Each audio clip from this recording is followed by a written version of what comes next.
Let's get this out of the way now. If you don't need a band and you can do them just body weight, do it. But pull-ups are freaking hard, so I'm gonna spend some time talking about how to use the band. But if you don't need one, don't use it. The technique is exactly the same. When it comes to what grip you should use, you're not gonna have this fancy attachment, so just pick the grip that feels most comfortable to you. Yes, different grips will work the back muscles a little bit differently, but if your goal is to get stronger at pull-ups, to do more pull-ups, I want you to pick the grip that's most comfortable for you. Personally, I think most people are gonna feel comfortable with a neutral grip. If the bar you're using doesn't have a neutral grip option, try some overhand, try some underhand, see what feels best for you. If there's a scenario where I recommend you use a specific grip for a specific muscle bias, I'll write that in the exercise description, but almost certainly I just want you picking the grip you feel strongest with. When it comes to pull-up technique, don't overthink it. Use a full range of motion and don't use momentum. When it comes to a full range of motion, that means you're going all the way down to this dead hang position every rep and then pulling as high as you can at the top, all the way down to that dead hang position.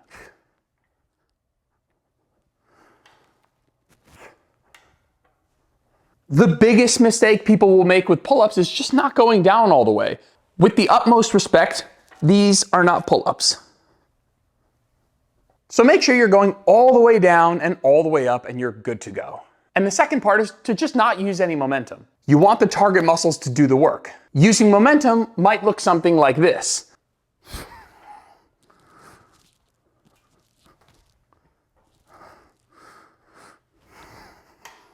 Now, what you'll find is when you start using full range of motion and stop using momentum, pull-ups get even harder. And that's where the band comes in.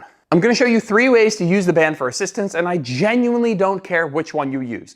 They can all work. I'll make a case for each, and then you pick the one that's right for you and your setup. That said, I do think this setup in the squat rack using the J-hooks, looping the band around, is going to be the best setup. The problem is you need a squat rack. And so if you don't have a squat rack, the next 2 will work really great. For this setup, set up your J-hooks around waist height. You can always modify it later, and then just loop your band around both of them. Then pull over a bench and stand on it. Grab the handles and then step out onto the band and go all the way down.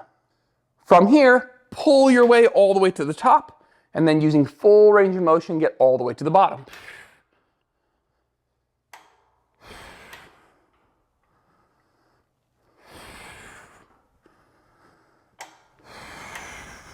When you're done, just step off like this, nice and easy. I love this one because it's easy to get in and out of and it feels pretty darn stable while you're in it. You don't feel like the band is gonna slip out from under you and it's not kind of strapped in your crotch like you'll see in a second. The second upside is a pretty cool one. Usually, if you wanna make this harder, you have to use a lighter band. And if you wanna make it easier, you have to get a heavier band. But when you're doing it this way, you can actually bring the band up in the rack for more assistance or down in the rack for less assistance. And so it gives you another option for progression week to week. Let's say you get to the top of the rep range and you want to make it a little bit harder. You can actually just move the band down 1 pin in your squat rack and it'll give you a little bit less help. So I really do like this option. The only potential downside is if you step off into the band and your feet hit the floor before you reach full range of motion. Even though my feet are touching the ground here, I'm still getting sufficient range of motion, so it's not really a problem. But if my pull-up bar was a little bit lower and my feet were hitting the ground a little bit sooner, that would be a problem and I'd probably go with the next option. So if you don't have a squat rack, it's not really a problem. Just take your band and loop it over your bar. You don't have to start on a bench, but I do find it nice to get in and out from a higher position. From here, take your band and put it inside your ankle like this and then dip your knee forward into the band. From here, just step off gently into position, starting from a dead hang, and then you're ready to go with your reps.